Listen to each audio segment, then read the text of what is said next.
அனைவருக்கும் வணக்கம். கருமலகி பயிற்சி மையம் உங்கள் அனைவரையும் அன்புடன் வரவேற்கிறது.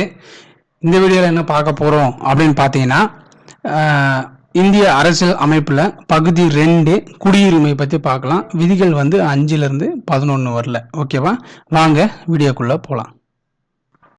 நம்ம என்ன பார்க்கலாம் அப்படின்னா, பகுதி 2 இந்திய அரசியல் அமைப்புல பகுதி 2 இதுக்கு முன்னாடி இந்திய அரசியலமைப்பு உருவாக்கம் பார்த்துட்டோம். பகுதிகள் என்னென்ன, அட்டவணைகள் என்னென்ன அப்படின்லாம் பார்த்துட்டோம். அதுக்கப்புறம் சிறப்பியல்புகளை பார்த்தோம். அதுக்கப்புறம் முகவுரை பார்த்தோம். பகுதி 1 பார்த்தோம். இது பகுதி 2. ஓகேவா? பகுதி 2 எதை பத்தினது? குடியுரிமை, சிட்டிசன்ஷிப். ஓகேவா? பார்ப்போம். விதி என்னென்ன? 5 to 11.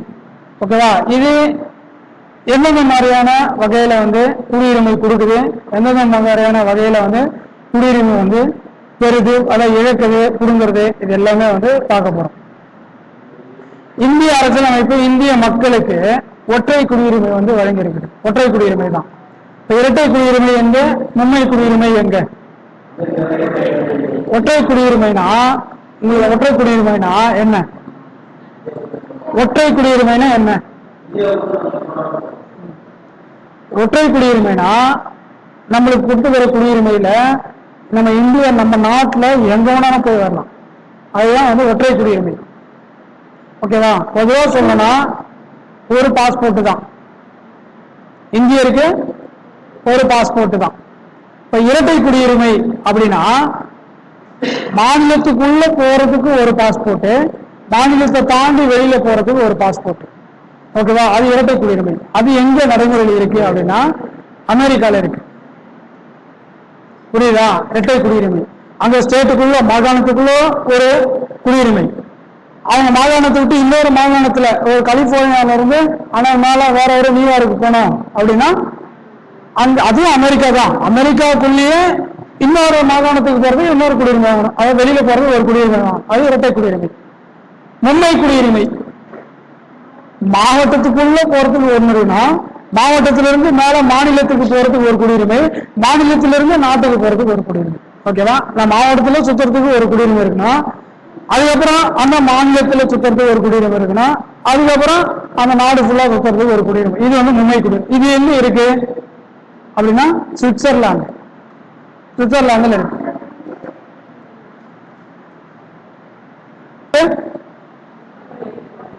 ஒற்றை குடியுரிமை. ஒரு குடியுரிமை வச்சு நம்ம எந்த ஸ்டேட்டுக்கும் போகலாம், இந்தியாவுக்குள்ள எங்க வேணாலும் போகலாம். ஓகேவா? ஃபர்ஸ்ட் இந்திய அரசியலமைப்பு நடைமுறை வந்தது எப்போ?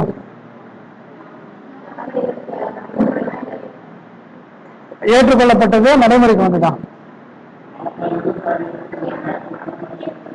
இங்கே தப்பா எழுதி வச்சு இது நடைமுறைக்கு வந்ததுன்னு. ஆனா இங்க நடைமுறைக்கு வந்ததுன்றது வேற. ஏற்றுக்கொள்ளப்பட்டது நவம்பர் 26, 1949 அரசியலமைப்பு ஏற்றுக்கொள்ளப்பட்டது. நடைமுறைக்கு வந்தது பார்த்தோம்னா 1950 ஜனவரி 26. இந்த ஏற்றுக்கொள்ளப்பட்டவுடன் எல்லாருமே 284 உறுப்பினர்கள் கையெழுத்து போட்டு ஏத்துக்கிட்டாங்க. ஓகேவா? ஏத்துக்கணும் உடனே நடைமுறைக்கு வந்தது 3 தான். என்னன்னா தேர்தல், குடியுரிமை, பாராளுமன்ற, அரசாங்க முறை. இது 3. ஓகேவா? அதுல இந்த குடியுரிமை 1. அதுதான் சொல்றாங்க நடைமுறை ஏற்றுக்கொள்ளப்பட்டவுடன் நடைமுறைக்கு வந்தது எதுனா குடியுரிமை. புரியுதா? சரி, அதுக்கப்புறம் விதியை பார்க்கலாம். விதி 5 to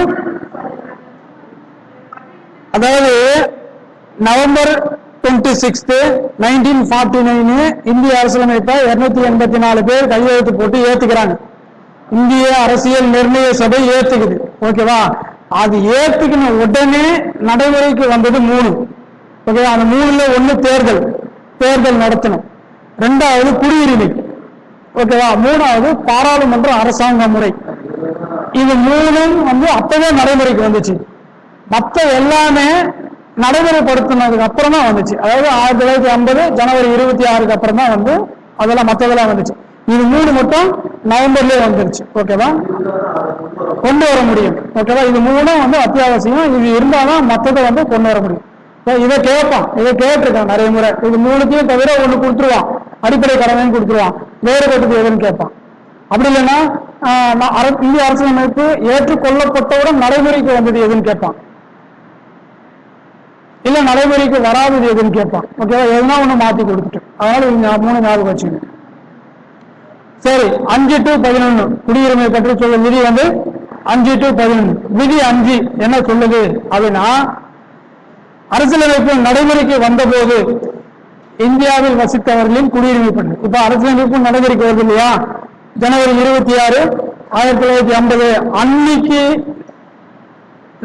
அன்னைக்கு நிலவரப்படி இந்தியாவில் வசிக்கிறவங்களோட குடியுரிமையை பத்தி சொல்ற விதி தான் அது. ஓகேவா.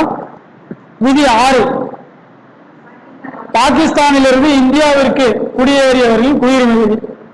பாகிஸ்தான் இந்தியாவுக்கு வந்திருப்பாங்க இல்லையா, அவங்களுக்கான குடியுரிமையை பற்றி கூறும் விதி 6.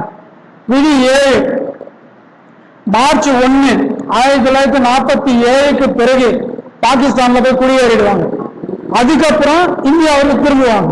நல்லா ஞாபகம் வச்சுங்க, மார்ச் 1, 1947க்கு பிறகு பாகிஸ்தானுக்கு குடியேறி மீண்டும் பாகிஸ்தான் இந்தியாவிற்கு வருவாங்க, அவங்களோட குடியுரிமை பற்றி சொல்ற விதி 7. விதி 8, இந்தியாவிற்கு வெளியே வசிக்கும் இந்திய வம்சாவளியினர், என்ஆர்ஐ சொல்லுவோம் இல்லையா, இங்க இருக்க மாட்டாங்க, இந்தியாவோட வாழ மாட்டாங்க, வெளிநாட்டுல வாழ்வாங்க, ஆனா இந்திய வம்சாவளியை சார்ந்தவங்க, அவங்களோட குடியுரிமையை பற்றி சொல்ற விதி 8. விதி 9, தானாக வெளிநாடு குடியுரிமை பெறுவோரும், இப்ப ஒருத்தர் தானா போயிட்டு வேற ஒரு கண்ட்ரியோட குடியுரிமை வாங்கிட்டாருன்னா அவரோட குடியுரிமை இங்க தானா ரத்தாயிடும்.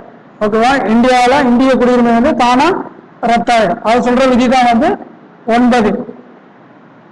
அப்புறம் 11, குடியுரிமை வழங்கவும் நீக்கவும் பாராளுமன்றம் சட்டம் இயற்றலாம். இப்ப சமீபத்தில் எப்ப சட்டம் இயற்றி எப்ப திருத்தம் பண்ணாங்க,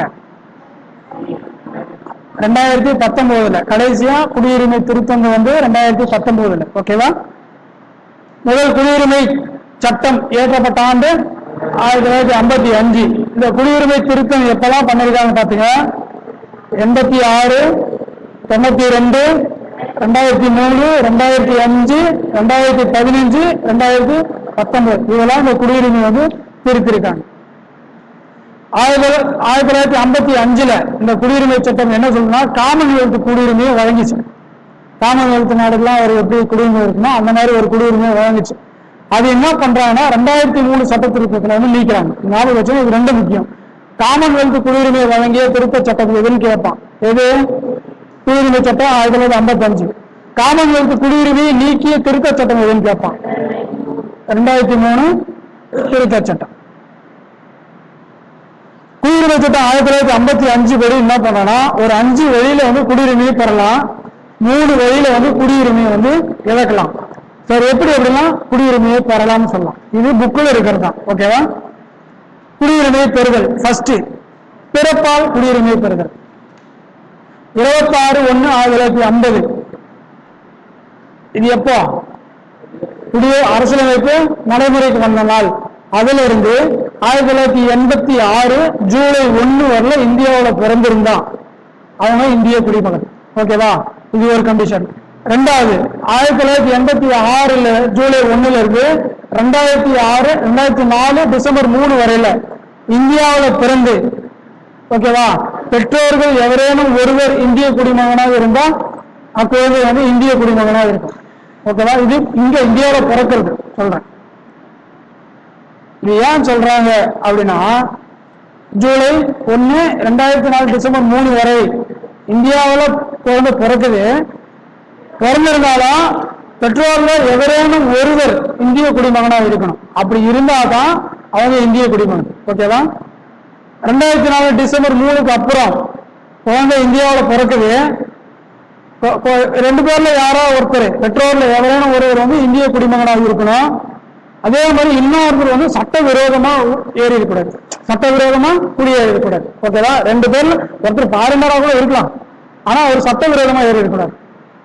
சட்டவிரோதமா ஒரு விசா இல்லாமலோ ஒரு பாஸ்போர்ட் இல்லாமலோ இங்க குடியேறி இருக்கக்கூடாது. ஓகேவா. அப்படி இருந்தா அந்த குடியுரிமை பிறப்பால் பெறும் குடியுரிமை அப்படின்னு சொன்னோம். அடுத்தது வம்சாவளி. அதே ஜனவரி 26, 1950 1992 டிசம்பர் 10க்கு முன்னர் வெளிநாட்டில் பிறந்திருந்து தந்தை இந்திய குடிமகனா. இப்போ குழந்தை வெளிநாட்டில் பிறகுது, இங்கிருந்து போறாங்க வேலைக்கு, அங்க குழந்தை பிறகுது. ஆனா தந்தை வேறு இந்தியாவை சார்ந்தவர், குழந்தை பிறகுறது வெளிநாட்டுல. அப்போ அந்த குழந்தை வம்சாவளி சார்பா, வம்சாவளி மூலயமா குடியுரிமை பெறலாம். ஓகேவா? புரியுதுல்ல? அடுத்ததான் 92 டிசம்பர் 10க்கு பின்னர் வெளிநாட்டுல பிறகுது குழந்தை. பெற்றோர்ல ஒருவர் இந்திய குடிமகனாக இருக்கணும். அப்படி இருந்தா அந்த குழந்தை இந்திய குடிமகன் அப்படின்னு சொல்றாங்க. அதுக்கப்புறம் 2004 டிசம்பர் 3 முதல் வெளிநாட்டில் பிறந்த குழந்தை ஒரு ஆண்டிற்கு இந்திய தூதரகத்தில் பதிவு செய்யணும். ஓகேவா?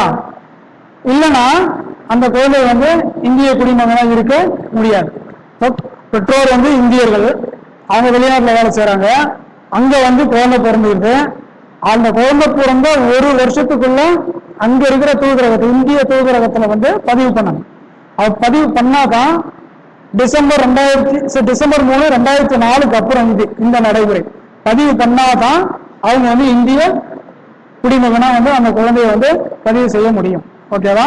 இப்போ கடைசியா இருக்கிற நிலைமை இதுதான். வம்சாவளி மூலியமா வெளிநாட்டுல வாழற இந்தியர்கள் குழந்தை பிறந்துச்சுன்னா ஒரு வருஷத்துக்குள்ள தூதரகத்துல பதிவு பண்ணணும். ஓகேவா? அப்புறம் பதிவின் மூலம் பெறும் குடியுரிமை. இப்போவே ரிஜிஸ்டர் பண்றோம். இப்போ இந்திய குடிமகனை திருமணம் செய்து ஒரு பொண்ணு ஃபாரின்ல இருந்து வருது, இங்க இந்தியாவில ஒரு பையனை கல்யாணம் பண்ணிக்கிச்சு. ஓகேவா? கல்யாணம் பண்ணிக்கிட்டு 7 ஆண்டுகள் இங்க இந்தியாவில் வசிக்கணும். அப்படி இருந்தா போய் ரிஜிஸ்ட்ரேஷன் பண்ணிக்கலாம் இந்திய குடிமகனா அந்த ஃபாரினர் பொண்ணு. ஓகேவா? அதே மாதிரி இந்திய வம்சாவளிகள் எந்த நாட்டில் வசித்தாலும் சரி, இப்போ எந்த கண்ட்ரில இருந்தாலும் சரி, 7 ஆண்டுகள் இந்தியாவில் வசித்திருந்தாங்கன்னா அவன் இந்தியா பக்கமே வந்துருக்க மாட்டான். பிறந்தது எல்லாமே அங்கேயே தான் இருக்கும். வம்சாவளி இப்போ எங்க அப்பா இந்தியா, அவர் போய் மலேசியால வேலை செய்யறாரு. ஓகேவா? நான் அங்க பிறந்துட்டேன். நான் இப்ப அங்க பிறந்துதான் ஒரு வருஷத்துக்குள்ள நான் பதிவு பண்ணா நான் குடியுரிமை பெறலாம். ஓகேவா? அதே மாதிரி எனக்கு நான் ஃபுல்லாவே நான் அங்கேயே இருந்துட்டேன், இந்த இந்தியா பக்கமே வரல அப்படின்னா நான் திரும்பி போய் நான் ரிஜிஸ்டர், நான் குடிமகனா நான் ரிஜிஸ்டர் பண்ணணும் அப்படின்னா நான் 7 வருஷம் இங்க இந்தியாவில் பண்ணணும். 7 வருடம் இந்தியாவில் வசித்தால் மட்டுமே பதிவின் மூலம் குடியுரிமை பெற முடியும். ஓகேவா? அதே மாதிரி இந்திய குடிமகனாக உள்ள ஒரு நபர்களின் உரிமை வயதை அடையாத குழந்தைகள். இப்போ நம்மளுக்கு உரிமை வயதெல்லாம் எது? நம்மளுக்கு எந்த வயசு உரிமை வயசுன்னு சொல்லுவோம்? சரியா கேட்கல. 18 வயசு எல்லாத்துலயும் நம்மளுக்கு உரிமை கிடைச்சிடும். ஓகேவா? மைனரு மேஜரு அப்படின்னு சொல்லுவோம் இல்லையா? அந்த உரிமை வயதை அடையாத வரல அந்த குழந்தைகள்லாம் பதிவின் மூலமா குடியுரிமை பெறலாம். அடுத்து இயல்பு குடியுரிமை. இப்ப வெளிநாட்டவர் ஒருத்தர் வராரு, தன்னை இந்திய குடிமகனா கோர்றாரு அப்படின்னா இங்க குடியுரிமை கொடுத்துருவாங்க. ஓகேவா? ஆனா வெளிநாட்டு குடியுரிமை அவருக்கு போயிடும். அதே மாதிரி வெளிநாட்டு குடியுரிமை ஒருத்தர் திறக்கிறாரு அப்படின்னா அவர் இங்க இந்தியா வசிக்கிறாரு அப்படின்னா அவருக்குலாம் குடியுரிமை கொடுத்துருவாங்க. அதே மாதிரி ஒருத்தர் இந்தியாவை வசிக்கிறாரு, அரசு பணியில வசிக்கிறாரு. ஓகேவா? அதே மாதிரி இந்தியாவில் தங்கியிருக்காரு, அவருக்குலாம் ஆட்டோமேட்டிக்கா இயல்பு குடியுரிமைனா ஆட்டோமேட்டிக்கா அவங்க சிட்டிசன் ஆயிடுவாங்க, இந்தியன் சிட்டிசன் ஆயிடுவாங்க. ஓகேவா? அதே மாதிரி பாத்தீங்கன்னா நல்ல பண்பு இருக்கணும். 8வது அட்டவணையில் எத்தனை மொழி இருக்குது? 22 மொழிகள் ஏதோ ஒரு மொழியில போதிய அறிவு இருந்தா அவங்களுக்கு இயல்பு குடியுரிமை கிடைக்கும். ஓகேவா? அடுத்ததா 5வதா 5 முறை சொன்ன இல்லையா குடியுரிமை வாங்குறது, பிரதேசங்களை இணைத்தல். திடீர்னு ஒரு நாட்டின் மேல போர் எடுக்க போறோம், ஒரு பகுதியை பிடிக்கிறோம் அப்படின்னா அந்த பகுதி மக்களுக்கு ஆட்டோமேட்டிக்கா நம்மளோட குடியுரிமை கிடைக்கும். ஓகேவா? அதே மாதிரி இதுக்கு எது உதாரணம்? எப்போ பாண்டிச்சேரி 1962 பாண்டிச்சேரியை இந்தியா கூட இணைக்கிறாங்க. இணைக்கிறப்போ அந்த பாண்டிச்சேரி மக்களுக்கு ஆட்டோமேட்டிக்கா இந்திய குடியுரிமை கிடைச்சிடும். இது குடியுரிமை பெறுதல்.